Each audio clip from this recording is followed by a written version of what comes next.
नमस्कार दोस्तों, मैं हूं गौरव और आप देख रहे हैं मार्केट रिपोर्ट। आइए बात करते हैं बैंक निफ्टी की। दोस्तों, अभी आपकी स्क्रीन के सामने ये बैंक निफ्टी का 29 अक्टूबर 29th ऑफ अक्टूबर जिसकी एक्सपायरी है उसका चार्ट ही आपके सामने है।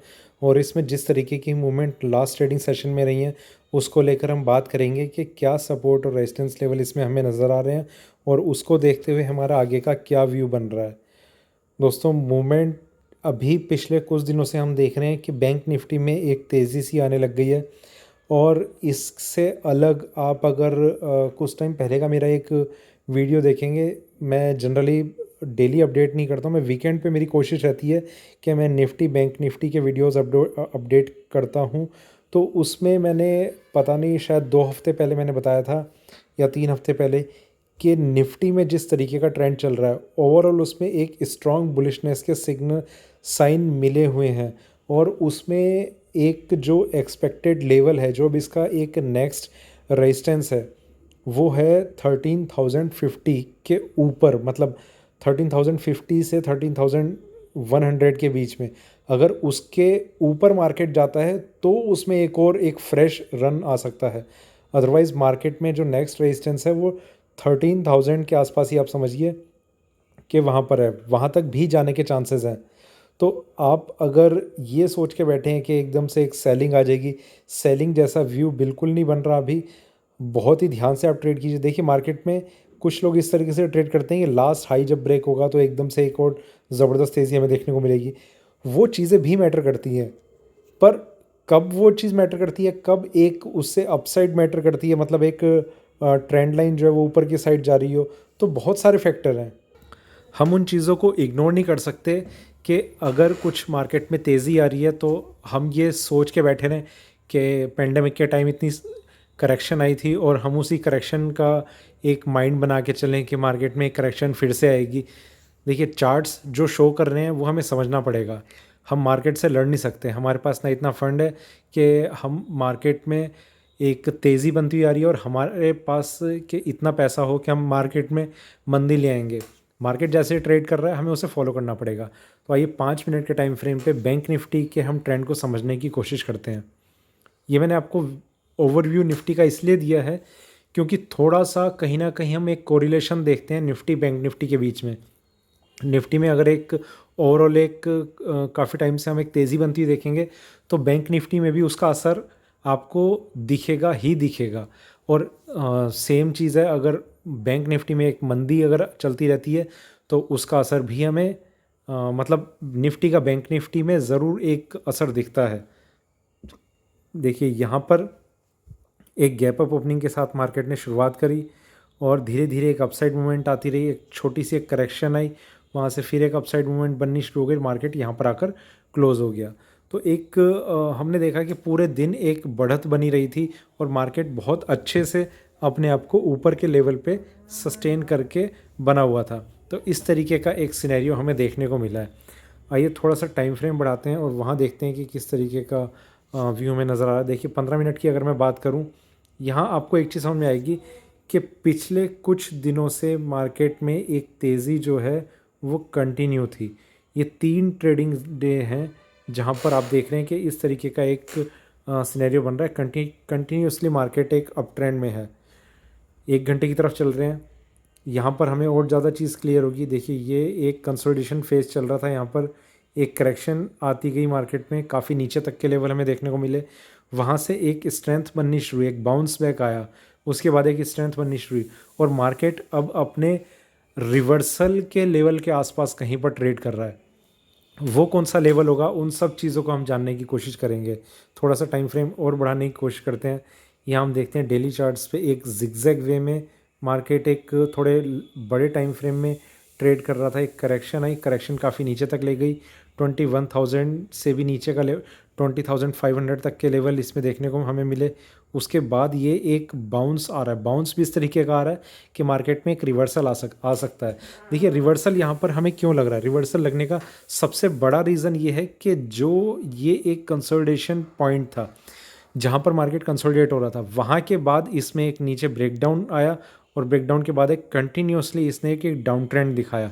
उस डाउन ट्रेंड को कहीं ना कहीं मार्केट ने इग्नोर कर दिया और जो बायर्स थे वो लोअर लेवल पे 21,000 के नीचे काफ़ी एक्टिवली उन्होंने बाइंग करनी शुरू कर दी और वो वापस उसे मार्केट को उसी लेवल पे लेके आ गए जहाँ से उसने वो डाउन ट्रेंड शुरू किया था। तो कहीं ना कहीं यहाँ पर अब सेलर्स अपने आप को कमज़ोर महसूस कर रहे हैं। ये सिर्फ देखने का इतना नज़रिया काफ़ी है, पर सिर्फ ये नहीं कि जिस तरीके से मैं बता रहा हूँ वो आपको इतना ईजिली आप ले लें कि आपको समझ में आ गया। कंसोलिडेशन हो रहा है। कंसोलिडेशन का मतलब ये आप इस तरीके से समझ सकते हैं कि बाइंग भी हो रही है, सेलिंग भी हो रही है। जो जीत जाएगा वो मार्केट को आगे खींच के ले जाएगा। बायर्स में अगर ज़्यादा थोड़ी स्ट्रेंथ नज़र आती है तो मार्केट ऊपर जाना शुरू हो जाता है। देखिए, चार्ट बनने के बाद कहना वाकई में बहुत आसान है। जिस तरीके से मैं बोल रहा हूँ आप भी मुझे समझा सकते हैं कि ये तो हमारे सामने है, मार्केट में हमें भी करेक्शन आती हुई नज़र आई है, पर उस चीज़ को मार्केट ठीक है आपको दिख तो रहा है, पर उस चीज़ को आप ऑब्जर्व कैसे कर रहे हैं, किस तरीके से आप समझ रहे हैं मार्केट को। सेलिंग आई है, सेलिंग के बाद पूरा का पूरा उसने जो सेलिंग प्रेशर था वो ख़त्म कर दिया और वापस मार्केट वहीं पर आ गया जहाँ से उसने सेलिंग स्टार्ट करी थी। ठीक है, अब हम बात करते हैं डेली चार्ट्स की। ठीक है, डेली चार्ट्स पे एक नज़र मारते हैं, उसके बाद थोड़ा सा व्यू हमें और क्लियर होगा। देखिए यहाँ पर ये एक इस तरीके का एक ट्रेंड चल रहा था। देखिए इस बुल रन से मतलब एक जो तेज़ी है उस तेज़ी से पहले इस करेक्शन का आना इस तेज़ी को ही काफ़ी मजबूत कर रहा है। उसका रीज़न ये है, अगर ये स्ट्रेट इस तरीके से अगर मार्केट चलता रहता तो वो तेज़ी काफ़ी स्पीड से नहीं बढ़ पाती। मार्केट एक जो स्पीड है ना मार्केट के ऊपर बढ़ने की, वो कहीं ना कहीं काफ़ी कमज़ोर हमें नज़र आ रही है। मार्केट इस तरीके से नहीं बढ़ा, मार्केट इस तरीके से बढ़ रहा है। तो यहाँ पर एक करेक्शन होने के काफ़ी ज़्यादा चांसेस और बन जाते हैं। वो करेक्शन हो चुकी है और उसके बाद एक बाउंस मिल रहा है।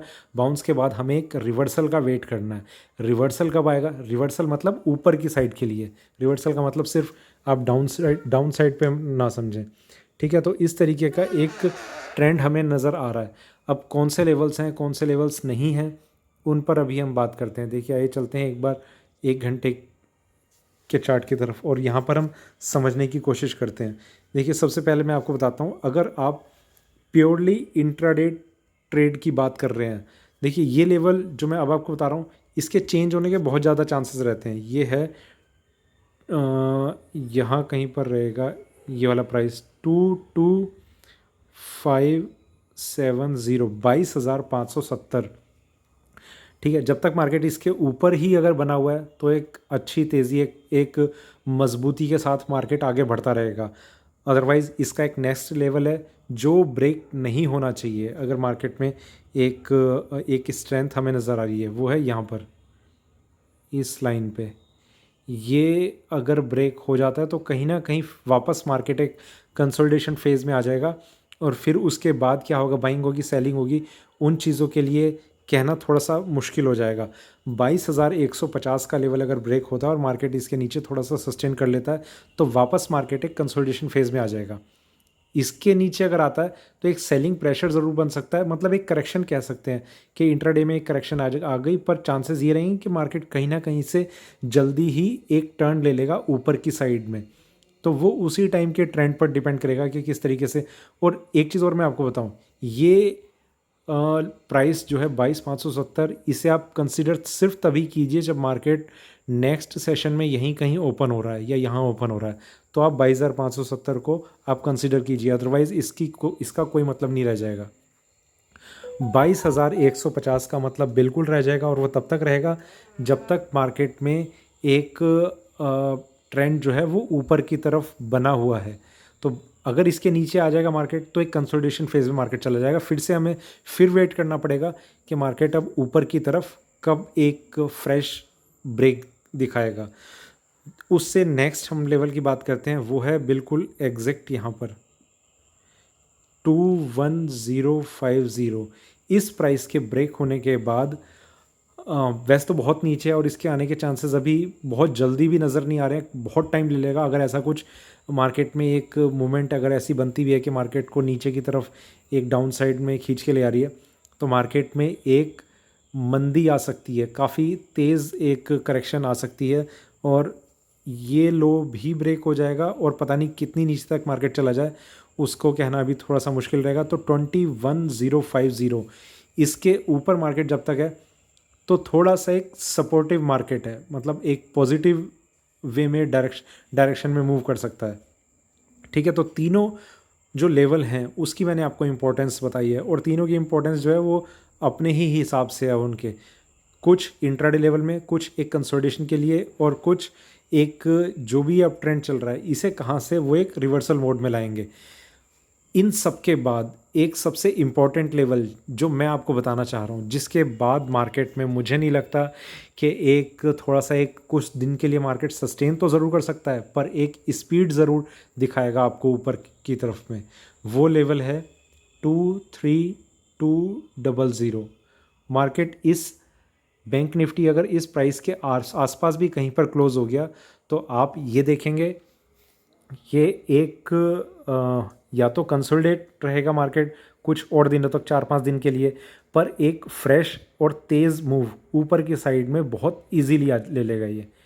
ठीक है दोस्तों, तो कुछ अगर मैंने ज़्यादा तो एक्सप्लेन करा नहीं वैसे, पर जो भी कुछ अगर इसमें चीज़ रह गई होगी तो मुझे अभी वीडियो बनाते हुए तो ध्यान नहीं आ रहा, कोशिश करूँगा कि नेक्स्ट किसी वीडियो में मैं रेक्टिफाई कर पाऊँ उस चीज़ को। तो ये था मेरा बैंक निफ्टी पे अभी का वीडियो। वीडियो अच्छा लगे तो लाइक करें, शेयर करें, बने रहें मेरे साथ, देखते रहिए मार्केट रिपोर्ट। धन्यवाद।